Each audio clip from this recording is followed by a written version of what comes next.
Правительство ввело временные ограничения на экспорт обогащенного урана в США. Постановление от 14 ноября 2024 года. Россия вводит временные ограничения на экспорт обогащенного урана. Речь идет о вывозе обогащенного урана в США или по внешнеторговым договорам, заключенным с лицами, зарегистрированными в юрисдикции США. Исключение составляют поставки по разовым лицензиям, выданным Федеральной службой по техническому и экспортному контролю. Решение принято по указу президента в ответ на введенные США на 24-27 годы ограничения, а с 28 года запрет на импорт российской урановой продукции. Ну и, собственно говоря, президент поручил правительству проанализировать возможные ограничения, последствия возможных ограничений поставок урана на внешний рынок. Ну вот, видимо, все проанализировали, пришли к необходимым выводам.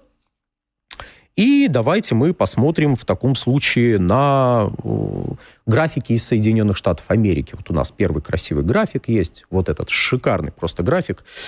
Лично мне он очень нравится, потому что он показывает сразу три вещи.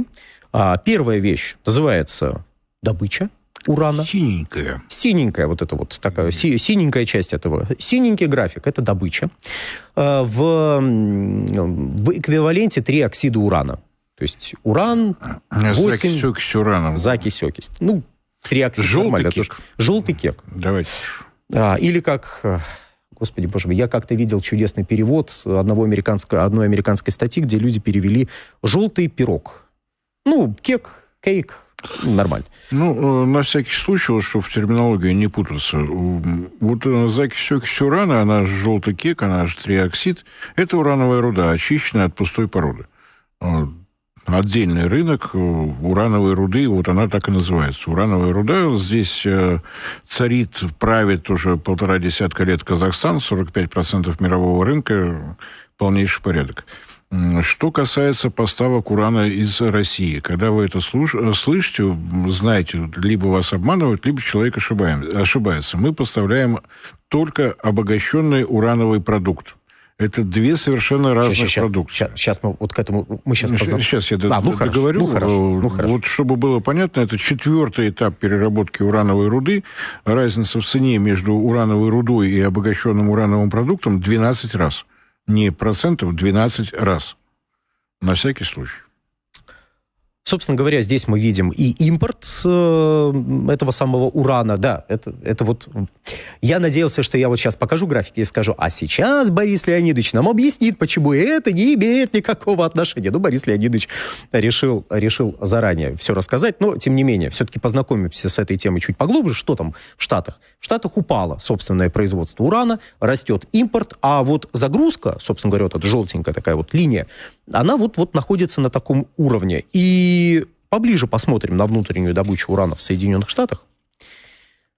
Это следующий у нас красивый график. Тем более, не мы его сами нарисовали. Это Управление энергетической информацией при Министерстве энергетики Соединенных Штатов Америки делится с нами вот такими данными. Спасибо этой организации за это. Ну, просто восхитительно. Очень хорошие графики. Можно теперь посмотреть, что что-то пошло не так с урановой продукции на территории Соединенных Штатов Америки. По крайней мере, с первым переделом. Но и вот тут только мы должны были подойти к тому, что это все только про триоксид. Про руду. Природная руда. Вот давайте ее так называть. Я помню, что летом нас пугали о том, что объем добычи в Соединенных Штатах вырос в 3 раза, вон уже до 1000 фунтов. То есть приблизительно то же самое, что ничего. Чтобы было понятно, объем добычи и поставок из Казахстана обычно чуть больше 20 тысяч тонн, не фунтов. Я сейчас некоторые данные приведу, что в 2023 году компании-обогатители, вот мы сейчас так медленно подойдем к этой вот теме, что конкретно у нас запретили. А то действительно периодически уран, вот уран, вот цена, значит, это примерно об этом. Нет, дорогие друзья. Итак, в 2023 году компании-обогатители поставили 34 миллиона фунтов. Я дико извиняюсь. Вот в этом меряют даже котировки как раз в фунтах. Ничего мы с этим поделать не можем. В Соединенных Штатах Америки все еще 18 век. Ну, вот они пока еще не знают, что есть такая метрическая система. Может, когда-нибудь до них дойдет, пока не дошло. Извините, далеко сидят за океаном, пока корабли не приплыли. Значит, миллиона фунтов вот этого самого триоксида. Или природного уранового сырья. В общем, американским и зарубежным обогатителям они поставили. Американские поставщики обогатительного оборудования получили 39% сырья. Оставшиеся, соответственно, 61%. Которые были поставлены зарубежным поставщикам этого самого обогатительного оборудования. В 2023 году по контрактам на обогатительные услуги у 8 продавцов было закуплено 15. И вот сейчас самое страшное, я надеюсь, Борис Леонидович переведет, 15 миллионов единиц разделительной работы. Это еще одна вещь, которую нужно ввести вот в наше повествование, чтобы оно стало еще более насыщенным, интересным и, главное, познавательным. Давайте все-таки про единицы разделительной работы. Приходите на геоэнергетику. Это действительно просто очень много времени займет. На геоэнергетике инфо есть соответствующий ролик. В этом измеряется работа по обогащению урана по содержанию делящегося изотопа уран-235. Измеряется в килограмм. Для нас здесь важно, что вот этих самых единиц 27% Россия обеспечила. Что же мы в итоге запретили, Борис Леонидович? Запретили мы поставки обогащенного уранового продукта за исключением разовых сделок, которые должны быть одобрены Федеральной службой экспортного контроля. Ровно так же выглядит закон Соединенных Штатов, который вступил в силу в августе этого года. Запрещено импортировать уран из России или уран, произведенный российскими компаниями. Исключение может предоставить Министерство энергетики. Вот ровно то же самое. Если для того, чтобы импортировать, вам нужно разовое разрешение Министерства энергетики, будьте добры добиться того, чтобы мы дали разовое разрешение на экспорт. Абсолютно аккуратно. Разумеется, эта мера не касается никаких потребителей в других странах. То есть здесь я уверен, что все свои обязательства контрактные Росатом будет выполнять строго по всем пунктам, по всем графикам, которые имеются. Что касается Соединенных Штатов, грубо говоря, если сейчас не браться за эти числа единиц разделительной работы, свободный рынок, поэтому квота на российский обогащенный урановый продукт 20%, потому что все очень свободно, поэтому 20% и не больше. На всякий случай напоминаю, что в отличие от России, в Соединенных Штатах атомные электростанции частные, там нет долей государства, это принадлежат частным компаниям. Частные компании имеют полное право найти урановую руду в одном месте, работу по обогащению заказать в другом месте. И, собственно говоря, вот то, что Александр только что рассказал, это, где смогли урановой руды набрали, купили, радостные. Теперь думаем, где обогатить. Технологии обогащения урана по содержанию делящегося изотопа уран-235 у Соединенных Штатов нет. Так сложилось. Не смогли. Единственный завод на территории Соединенных Штатов принадлежит европейской компании. Она действительно европейская. Там в равных долях акции распределены между правительствами Англии, Германии и Голландии. 7 тысяч единиц разделительной работы и его мощность. Чтобы было понятно, с чем сравнивать, мощности Росатома 4 с лишним раза больше. Так получилось. Нет, соврал. В Соединенных Штатах вот этот завод Юренко USA, характерное название, компания Юренко, которая не передает свои технологии, завод построили. 4700 единиц разделительной работы в России, 28 700. Почувствуйте разницу. Где еще можно заказывать? Можно заказывать у самой Юренко. Обогатительное предприятие работает во всех 3 странах. Общая мощность 14 900 единиц разделительной работы. Можно попробовать договориться с французами. Компания Арана. Технология не их, тоже технология компании Юренко. То есть Юренко по просьбе компании Арана за приличные деньги построил во Франции завод. 7,5 тысяч единиц разделительной работы. И, собственно говоря, можно то же самое в процентах. Россия в разделительной мощности 43% от мировых, Юренко 22%, Франция 11%, 16% Китай. Ну и Соединенные Штаты 7%. Вот то, чем они могут гордиться.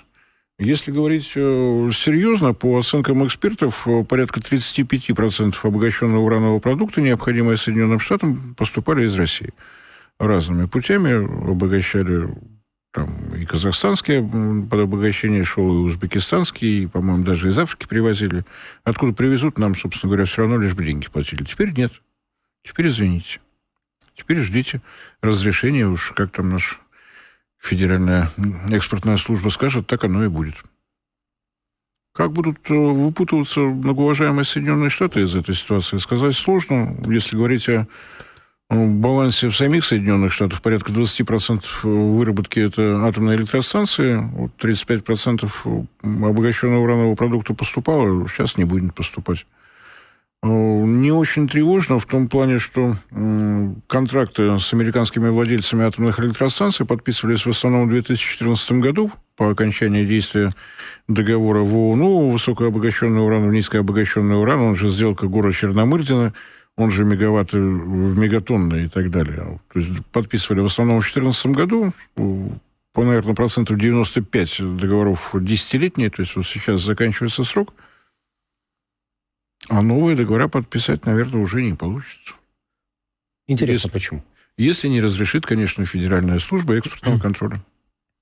Ну, в общем, вот так. Наши зрители данное решение правительства Российской Федерации одобряют. Ну что ж, мы присоединяемся к нашим зрителям, мы тоже его в целом одобряем. Я напоминаю, что те атомные электростанции, которые строятся сейчас Росатом за рубежом, они сопровождаются топливными контрактами на 60 лет с тем, чтобы время эксплуатации самого атомного энергоблока совпадало со временем, в течение которого необходимо поставлять топливо. То есть каждый новый атомный энергоблок делает важность атомного рынка Соединенных Штатов для России все меньше и меньше. И тут, наверное, еще стоит заметить, что некоторые атомные электростанции в Соединенных Штатах Америки собираются закрывать. То есть установленная мощность, по-моему, 120 у них было, или, ну, по крайней мере, больше. Сейчас 94. Сейчас 99 вроде писали. 94. Ну, вот успела упасть. Следите за базой данных МАГАТЭ. Ну, и из характерных таких вещей, вот 16% разделительных мощностей, которые принадлежат Китаю, вот Китай обогащенный урановый продукт никогда никуда не поставлял. У него такое количество атомных электростанций строит, что еще и прикупать приходится. Но с августа месяца, как только вступил американский запрет на импорт российского обогащенного уранового продукта, на американском рынке внезапно появился китайский обогащенный урановый продукт. Правда, немножечко выше цена. Но это тоже можно понять, потому что Китай отдает свое, а покупать приходится чужое, даже не знаю у кого. То есть то, что мы видим в Европе, которая лихо запретила себе нефть и газ, покупает их через третьи руки в 2-3 раза дороже, тропинка проторенная. Мистер Байден решил, что вот все так делают, а я так не делаю. Давай я запрещу обогащенный урановый продукт из России и буду покупать его у Китая. Ну, чуть подороже, но зато он не будет российским. Сейчас Трамп, когда это увидит, вот за сердце схватится, он тот еще синофоб, у него там, как из Китая. Зато сможет сказать, видите, до чего Байден довел страну. Вот. У Китая вынуждены покупать ядерное топливо. Продаем им нефть, покупаем ядерное топливо. Доколе? В какой срок в мирное время, спрашивают нас, можно полностью восстановить подстанцию на 330 киловольт? Ну, 330-110 или 750-330, почувствуйте разницу. Если оборудование на месте, то, в принципе, за 2 недели справляются, если никто не мешает. Нет, если оборудование на месте. А если его надо заказать, если там ТЭО, проект, заказ оборудования. На начало 2022 года на территории Украины было 400 автотрансформаторов, использующихся на подстанциях. Вот все ли они работают, в каком они порядке? Туман войны. Ох, нам тут задают вопрос каверзный. Я надеюсь, наш зритель поймет, что я ему отвечаю. В 2013 году, в начале 2013 года на Украине возросла смертность из-за холодов. Вы знаете, в начале 2013 года. Поэтому чем вы тут пытаетесь задеть окружающих, мне не совсем ясно. Да, и сравнение с Англией прекрасно, очень хорошо. В рубрику «У нас в Крыму топливо опять». Ну, мы в прошлый раз даже обратили на это внимание. Заметьте, никто уже не удивляется. Буду бы еще раз, боже, проговорить, что было бы неплохо, если бы контролирующие органы присмотрелись к этой ситуации. Было бы хорошо. Так. Но жителям Крыма, конечно, остается утешать себя тем, что в Якутии дороже. Правда, не намного. Не намного. Примерно как в Якутии. Ну что. Крым вроде маленький по площади, меньше Якутии, а цены почти такие же. Красота. Если что, я вот к той части нашей аудитории обращаюсь, которая не понимает юмора, это шутка. Писали, что сегодня били по инфраструктуре газовых хранилищ. Не видели мы таких сообщений, Борис? Я видел, да, что-то прилетало в район города Стрыя, но там две. Там электроподстанции. Там и электроподстанция, которая обеспечивает связь с Польшей, и действительно инфраструктура подземных хранилищ газа. Подробностей, разумеется, нет. Вот, прекрасный вопрос. Говорят, уран скоро закончится и будет Карачун. Что скажете? Большой привет тем, кто говорит. Уран скоро... А уран какой? Давайте... А какой уран? 238, 235? Какой конкретно уран планирует закончиться? И что мы на этом ответим замыканием ядерного цикла и прочими разработками, которые сейчас ведутся? Ну, я на всякий случай напомню, что стоимость ядерного топлива в себестоимости производства электроэнергии на атомных электростанциях 7-8%. Не так, как на газовых и угольных, где 60-70%, а 7-8%.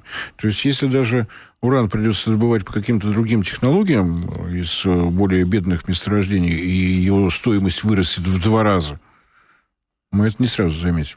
А замыкание ядерного топливного цикла мы рассчитываем увидеть воочию в 2028 году, когда должен начать работу опытно-демонстрационный блок реактора Брест-300, реактор на быстрых нейтронах с дистанционным теплоносителем. Предстанционный цикл переработки облученного ядерного топлива, вот все это мы, думаю, что к концу этого десятилетия будем считать завершенным. Так, на пару-тройку тысяч лет. В таком случае, если не сильно будет расти спрос на электроэнергию, на ближайшие 3000 лет нам будет достаточно объединенного урана, оставшегося нам после ядерной гонки вооружений. Не только у нас, разумеется, но и во Франции, в Великобритании и в Соединенных Штатах. Правда, у них таких технологий нет, но мы можем, если они нам немножко приплатят, забрать их остатки.